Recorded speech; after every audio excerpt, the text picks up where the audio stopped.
So, you're looking for a Bible for your child or grandchild, but you're not quite sure where to start. We understand that. We hear that a lot. So we'd love to help you. We've gathered a few Bibles here today and have some suggestions. In fact, most of us want our children to be spiritually mature. I don't know who wouldn't. Did you know that the number one factor in a spiritually mature adult is the fact that they read the Bible as a child? So let's help all these kids to get there. You'll start out probably looking for a toddler beginner Bible. Those are the most fun and probably the easiest ones to choose.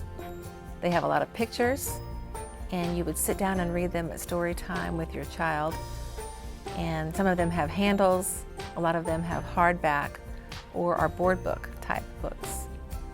They get a little more difficult to choose whenever your child gets more in the beginning reader stages. And those are the ones that I have here with me today.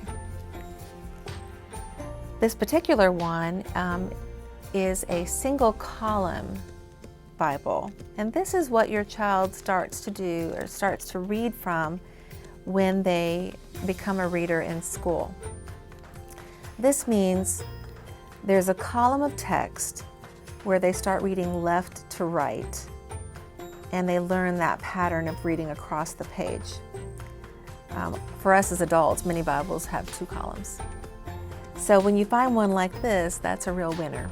Also, to find a Bible that has some pictures in there to keep their interest and some color, that's also a great selection option. So illustrations are important for children. It draws them into books. And we don't want them to be bored with the Bible by all means. And so I think this is something really strong to consider, is keeping their interest, reading together as a family, talking about it, doing short segments. Other options, some Bibles have illustrations that are full color. Again, draws their attention. You might also find maps which will help explain where Jesus has gone or where Paul's talking about as he goes on his great adventures to share the gospel. That would be a great incentive as well as you choose a Bible. As a child becomes older elementary, you might find a Bible like this one that includes some devotions at the bottom of the page.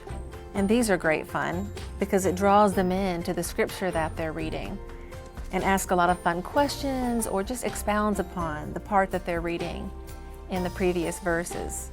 I know that really helps me a lot when I'm reading scripture at home. This particular question was, why did God create the world? Okay, you know they had a real lab of kids who were asking these questions that they put in here. This is great. So another important facet of choosing Bibles for kids is certainly translation.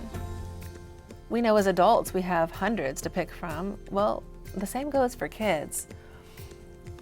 I think one important choice would be the same one that you as a family is using. Another option would be, what is your church using? And the reason why that's important is when they're trying to follow along, they've learned where to find the book of Psalms, they've learned where to find the Gospels, and then they're following along in church. They can actually see the same words and not become confused why their Bible might not match what's being read aloud in church. So that would be my biggest recommendation. Another important feature of choosing a Bible is durability. I've heard parents say they don't want to spend a lot on a Bible because their child will just tear it up, right? But that would be a reason why you might want to invest more money, is so that it will last. So a hardcover is really important. That would be a great choice. But another option might be choosing leather or pleather, because they definitely wear very well. So these are my biggest tips on choosing a Bible for your child.